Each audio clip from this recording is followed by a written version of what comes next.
I love Ratchet and Clank games, especially the original trilogy. I'm one of those guys that can always go back to the PS2 games and give them all another playthrough. In fact, it was these games that made me a fan of speedrunning. That's when I decided to check out the original Ratchet and Clank game on speedrun.com and look for some of those categories for an idea for a new video. And there was something that caught my attention. Packless. This basically means beating the entire game without using any of the Clank Pack upgrades. This includes the Heli Pack, the Thruster Pack, and the Hydro Pack. If you've ever played pretty much any Ratchet and Clank game, then you'll know that these packs are needed for high jumps, long jumps, and hovering. Basically, they're needed for getting around the game in general. But what really caught my eye about the Packless runs was that they'd only ever been done on New Game Plus. A category for beating the whole game packless from a fresh new game file, or any percent as it's known, simply didn't exist. And I wanted to know why. I spoke with the Ratchet & Clank speedrun community about this, and I quickly found out the consensus was beating the original Ratchet & Clank game any percent packless was, quote, impossible. But how about we have a go? Can you beat Ratchet & Clank 1 any percent packless? Let's find out. As usual, let's list the rules. But can I quickly just say that these videos take quite a long time to make, so if you could subscribe, follow us on Twitch, and even join the Discord server, you'll have my undying love forever. Thank you, now back to the rules. Rule number 1. We must never purchase a single pack upgrade. The idea is to have an empty pack section in the gadget menu throughout the run. Rule number 2. We must play a fresh new game file to ensure we don't have anything in our inventory other than the usual starting weapons. Rule number 3. We cannot skip any level in the game. Should there be a method of skipping a level in the game, we won't be using it. And rule number 4, once we beat Drex, the final boss, and blow his planet up, we win. So the reason Packless is only ever run on New Game Plus is due to being able to carry over all of the game's weapons and gadgets to the very start of a game. You can use a lot of these weapons and gadgets to abuse some bugs to help get around the game's platforming sections. Most notably, the PDA gadget can be used to achieve infinite jumps, which basically renders all the pack upgrades useless. So with things like this as a workaround, it makes perfect sense that the Packless was only ever ran on New Game Plus. There are 18 levels in the game, some of which require revisiting, so we'll go through them one at a time. The first 3 levels are Welding, Novalis, and Iridia. These levels can all be done before the first pack upgrade is even available. However, we will be attempting to collect as many of the game's 40 hidden gold bolts as we go. There's a gold bolt on Novalis hidden beyond a strong water current that would normally need the Hydro Pack to reach. And this brings us to the first trick, Slope Interception, or SI for short. The simple explanation is that whenever Ratchet lands on top of a sloped surface, he automatically slides off. But with a perfect positioning and timing, it is possible to quickly jump from the slope just before sliding off. The timing does take a bit of practice, but if you're in this spot, you can get an SI from this rock to get on top of this building. And from there we can clip through the wall to get to the other side of the water current where the gold bolt is hiding.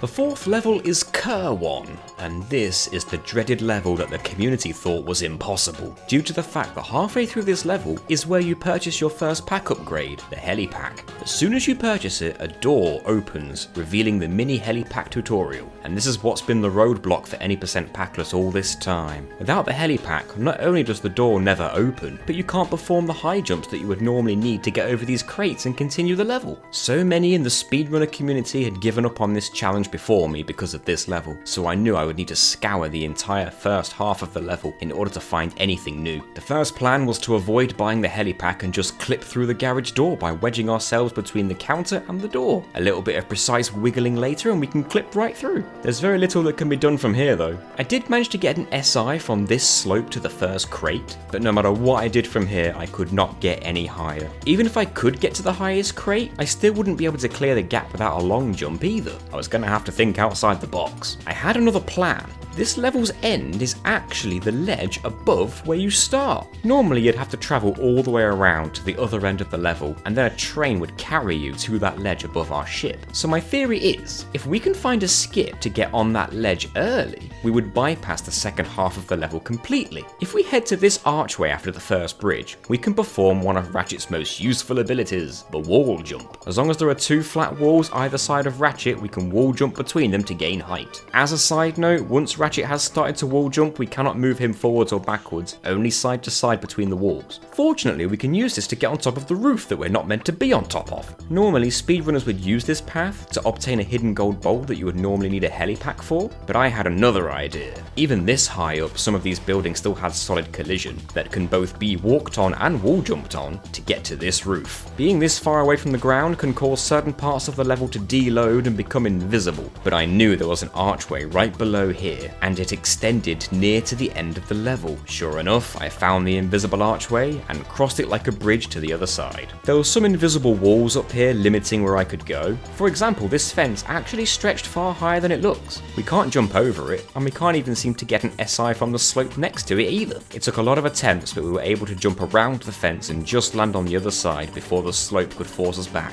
We did it! This is the end of the level! We bypassed the helipack completely! But nothing happens! There's supposed to be a cutscene that leads to the next level, but it won't play. I quickly realised the reason for this is that the train we're supposed to ride here is the trigger for the end of the level. So until we get to that train, we're still stuck. After that, I had been searching the level for days on end, and finding anything new at this point seemed like it would take a miracle. I nearly gave up more than once, but then one day that miracle came. You see, the section we can't get past is here, and the closest building that we have access to is here. This building is a simple dead end with some optional collectibles. I'd been all around it many times when searching. I'd even wall jumped on top of its archways, but I never found anything useful. But then I realised something. The room had 4 archways, and I'd only ever been able to stand on 3 of them. I didn't think much of this at first, but the only one I could never seemingly reach was the one closest to the area that we were stuck. So I practiced to jump over to that archway, and it turns out, wouldn't you know it, the top isn't solid. We fall straight through.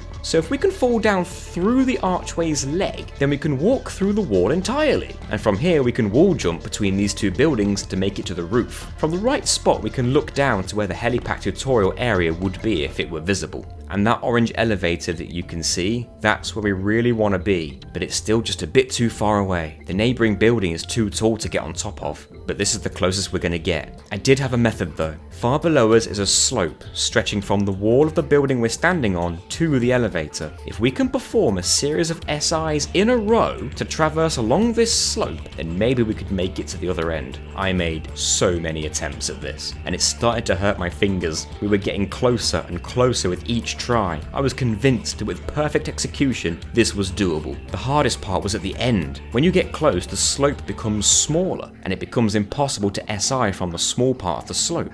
This meant we needed a big jump from the large part of the slope to the end. Finally, after hours of attempts, I made it. I really gotta record my live reactions more often. My jaw hit the floor. Immediately afterwards, there was a large gap that we can't hover over, but a method of getting over there was discovered recently by a runner called Heresme. If we approach from the ground level, and then do a wall jump from the side, normally this wouldn't help you, as you can't change direction in midair after a wall jump. However, we can abuse a small mechanic of the game, and it's to do with the hyperstrike. We've already been using the hyperstrike when landing on slopes to make the SIs a bit easier, and whereas a hyperstrike can give you a little bit extra hang time, you still can't change direction in midair off a wall jump, unless there's a crate close by. You see, when Ratchet performs a hyperstrike, if there is a crate nearby, he'll automatically aim slightly towards it. And wouldn't you know, there's an ammo crate just at the top of the ledge of the platform we're trying to get to. The timing on this is very finicky, but if you get the perfect timing, you can wall jump as close to the edge as possible, perfectly time your hyperstrike at the exact right position, and Ratchet will aim towards the ammo crate and give you just enough momentum to make it up there. The only other challenge on Kerwan now was the gold bolt at the other side of some tall crates, but it's actually possible to use SI to jump over this archway and slide over to where the gold bolt is. Now we can finally ride the train and to the end of the level. Can I just say a thank you to Ollie Simp from the Ratchet Speedrun Discord server for the support on my quest to beat Kerwan in this challenge. You helped keep me going, friend. We can finally move on to Eudora. There's an optional weapon to be collected on this level, but we definitely need the helipack to get it, so we'll be skipping that. You can get all the way to the end of this level casually. It's just right at the very end that you need to hover over a large gap. Good news though, you can basically skip this whole level right from the start. We can use some precise SIs to get onto this building, and the roof isn't solid, so we can just fall right through. Oh, and this also happens to be the end of the level. Shout out to Franz Core for finding the SI skip recently, by the way, nice work. There's a gold bolt on a high ledge, but with a well-placed wall jump, you can just get close enough to collect it. The next level is Nebular G34. The main thing to mention here is that this is the first time we control Clank on his own, and by default, Clank can use the helipack, whether we purchased it or not. Thankfully though, we don't need to use it, as all the platforming can be done without it. The same goes for Ratchet sections in this level. It can all be done without the helipack. The next level, Realgar, is a different matter entirely. There are two paths in this level, one to advance the story, and the other to an optional hoverboard race, and both paths seem impossible right away. There are large gaps over the deadly fish-infested waters, but as usual, the community finds a way. You're only supposed to be able to swim on the surface of the water in this level, and even then only for a short while until a fish eats you. But there are ways to submerge. If you want to get to the hoverboard race, then wedge yourself in between these two ledges over the water in just the right way, and you can get pushed right down under the water. Getting the right angle might take some practice, so try the angle that I used. The best part about doing this is that the fish leave you alone, as they never expect you to be under the water. However, we have until our air meter runs out to get somewhere. If we swim up through this flotation device, you can clip right through it, and then jump straight up to get on top of it. After all, the game never expected anyone to get underneath it. From here, we're free to travel this path casually to the hoverboard race. The other path leads to a water draining puzzle in the sewers that we actually can't do without a pack upgrade. So to get around this, we can intentionally fall into the dangerous water at the start whilst pushing against this rock. This allows us to swim straight under the level. Now we have a limited time to try and find a good spot under the sewers to clip through from underneath. The aim is to try and find somewhere beyond the water puzzle in order to skip it, but as a lot of the level is now invisible, it's hard to gauge the best spot. And then I ended up with the weirdest glitch. We were almost in a state of swimming and standing at the same time. If we moved, we swam. If we stayed still, we stood. I could barely jump, and the ladder was all kinds of broken. Eventually I found out that by jumping and then mashing square, we could perform continuous hyperstrikes to gain height, and hit the water's surface, at which point the glitch went away. Now we can travel the sewers normally again and bypass the water puzzle. The section where the sewers starts to fill with water is made more difficult without the long jump, but it's still possible to make it without drowning. Next we go to Umbris, and right away the game wants us to have the helipack. It's intended that we swing over and hover down to the platform below. But to make it over, first all we need is a bit more momentum on the swing. And to do that, we jump past the first yellow swing shot target, swing straight from the second one, and now instead of holding forward like you'd think to do, as soon as we let go of the swing, at the right time, tap up once in midair, and then follow it up with a hyper strike as we get close to the platform for a bit of extra hang time. From here, most of the level can be played casually until we reach yet another water puzzle. The first half of the puzzle can be done no problem, but it's this part you can't do without the helipack. So I searched the area and I found this. If we get on top of these pipes, we can fall between them and get stuck here. The game is trying to push us back out so we're not trapped anymore, but if we push against the wall, eventually we can clip through, although we have to be careful not to move out too far or we'll fall to our death. If we make our way around the room on the outside, we can jump into some invisible water and swim our way towards the end of the level, or as close as we can get at least. To avoid drowning, we swim up to hit the water's surface, and we find ourselves on top of the level's geometry. We just need to find a gap to fall back inside the level, without dying in the lava if we can help it. And it just so happens we've landed in a boss fight. Nearly all of our ammo later, and we grab the infobot. Now though, because we skipped a chunk of the level, including a cutscene that introduces the boss fight, the cutscene that's supposed to play here never activates, which actually prevents us from getting inside our new ship. However, if we save the game and then load it again, it puts us back at the start of the level with all our progress intact. So now we can just get back in our original ship and carry on. The next level is Battalia, and there is very little platforming needed here. The only thing out of reach right now is a gold bolt, but we'll be back for that. For now, we can make our way to the next level, Gaspar. Again, this level never really requires the helipack. The only part that it's really intended to be used is getting inside this big hole for a gold bolt. But with a big enough running side flip, you can make it inside no problem. Now we can move on to Aux On. For now we can only explore as Clank, but thankfully the helipack isn't required, so the Clank section can be played casually. We will need to revisit Aux On later when we're able to control Ratchet here, but for now we'll move on to the next level, Poketarou. This level is basically an escort mission to the end with minimal platforming, and it's at the end that we can upgrade the helipack to the thruster pack, which of course we won't be doing. Yeah, he installed the helipack. Al did no such thing. The problem with this though is that the thruster pack is required to activate these buttons. They're impossible to press otherwise, and we need this one to open the garage, otherwise we can't continue the game. Fortunately, a new weapon can be purchased starting on this very level, the decoy glove. The main purpose of the decoy glove is to deploy fake ratchets in order to distract enemy attention, but we have a different use for it, decoy clipping. Do you remember how we were able to clip through walls in both Kerwan and Umbra? It's a result of being wedged between solid objects. The game tries to push us out and back into the level, and sometimes we can use that to get pushed through walls. If we set up some decoy gloves against a wall, position ourselves between the decoy gloves and the wall, and then drop some more decoys down at our feet, the decoy can spawn underneath us and push us in the opposite direction, right through the wall. It can take some practice, but with plenty of trial and error we can get inside the garage and gain access to the jet fighter. Finishing the dogfight earns us the O2 mask, which means we can revisit Aux On as Ratchet this time. The very first part of Ratchet's path in Aux On requires us to hover down to the lower platform, so we're going to need to find another way. If we could just make it to the end of Clank's path, but as Ratchet, we might be able to explore a bit more, but the game closes off Clank's path for some reason. That's where the decoy glove comes back out. We can use this to clip our way through Clank's path until we get to the frog enemies. Now, Clank's path doesn't really connect to Ratchet's path in a way that we can use right now, so we'll need to rely on the decoy again. If we use them to clip through the wall right here, and then perform an SI off of this rock whilst out of bounds, we can fall and grab onto a deloaded part of the level. From here we can get back in bounds again. The awkward part about doing this is that we've entered part way through Ratchet's path. We need to deactivate these electric barriers by breaking the yellow things nearby, but the yellow things for this barrier are on the other side of it, because normally we would have started off on the other side. Now we're going to have to try and use the decoy clip to get through. Since the barriers hurt to touch, this ends up being very awkward, but we get there eventually. Partway through there is a big jump you'd normally need the thruster pack for, but if you stand on the far left we can make it with a running side flip. Moving on to the next level, Hoven. There's only really one path that's not available to us, but that path happens to be optional.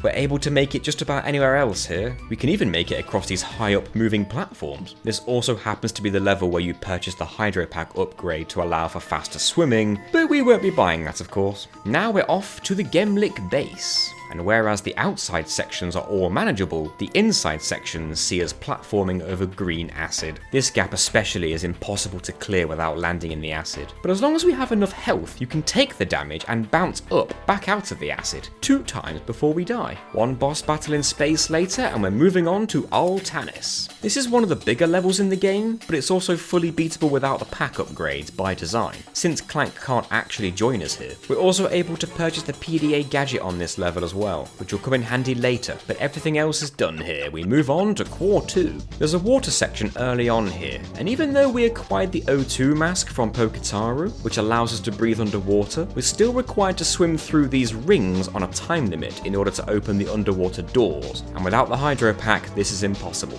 Once again, luck is on our side because this water section is optional. What we actually need to do here is transform Clank into Giant Clank and win a boss fight. So no packs needed. We will be revisiting Core 2 soon, but first we travel to Kalibo 3. There are 2 paths on Kalibo 3. One takes us along a fun grind rail section to the Mapper gadget, and the other is to progress the game. However, it doesn't take long down this second path to come to this gap we can't clear without a pack. It just so happens though that this path is one long loop that leads back near the start of the level. This is due to the game giving us a shortcut back to the start once you've gotten to the end, but we can use the decoy clip to get straight to the the end. Once we win the hoverboard race and we earn the Hollow Guys, we travel back to Core 2. Now since we have the Hollow Guys, we can disguise ourselves as a robot to infiltrate the enemy base. After a brief stealth section, we come to a large gap over instant death. There's no bouncing out of this acid. I came up with a theory that the conveyor belt behind the green glass could be used if we could somehow get to it. I tried to decoy clip through the glass, but it seems we can't get proper footing on the other side, and we just fall straight down. So after backtracking a little, we can see the other side of the conveyor belt, and if we use decoy clipping, we can get underneath the conveyor and then jump our way on top of it. We use another decoy clip to go through the wall, avoiding any gaps in the floor that may not look like gaps, and we are at the conveyor belt on the other side of the green glass. However, it turns out the conveyor on this side of the wall isn't solid, and we fall straight through it. But I did find out that you can stand on these thin pipes either side of the green glass. It's very easy to slip off, but if we tightrope walk our way to the other end from there, we can just make it over. Now we're on the penultimate level of the game, Drex Fleet. There's an intended path that leads to another Hologuise section, which can be done fine packless, but there is another water section that also has a time limit. Once again, without the hydro pack, there's no way we can swim fast enough to make it through before the time limit is up. But since this path leads us to 2 more gold bolts, we have to make it over there. From the start of the level, we can use the decoy clip to get through the glass and on top of the ship. It's a good thing the laws of space don't affect Ratchet. Now we can walk over the top of the lengthy water section. There are 2 rooms we need to get into. The first one we need to decoy clip into, whilst also being careful of the electrified water that instantly kills us. Once we clip through, we walk around the edge to the gold bolt. Now we need to decoy clip outside again in the same way and make our way to the second room at the very end of the path. At first it seems like we can't clip into this room, as we can only decoy clip through walls and not through floors. I found a gap in the floor right here, but it drops us straight into the electric water. But as I was searching for a way in, I stood on top of this escape pod and I fell right through it. Well, I wasn't expecting that to work. That gives us the code bot, which we can use to get another gold bolt on Core 2. I probably could have just used the decoy clip on Core 2 to get through the door instead, but I preferred our space adventure. Finally, this now brings us to the final level of the game, Welding. The same Welding as level 1, only things are way more dangerous this time. There's a couple of issues on this level, and the first one is right after draining this body of water. At the bottom is a button that opens a door and we can't press it. We can use the decoy clip to get past the door, but now we see that we need a pack to get up top. I tried to use the decoy clip on the surrounding areas before the water tank, but they all led to death. So there's another trick in this game, one that I've been avoiding until now. The main reason being is that I didn't want to rely on it too much, as it's very abusable. It's called the PDA side flips. The PDA is a gadget that allows us to purchase ammo whenever we want it, but with the right combination of buttons we can use it to achieve infinite side flips. Now you see why I didn't want to abuse it. By performing a side flip and then activating the PDA in midair, we bring up the shop menu. From here, hold down L1 and R1, then, in relatively quick succession, press triangle, then press X along with either left or right depending which way you want to flip, and then release L1. If done correctly, Ratchet will side flip one more time in midair.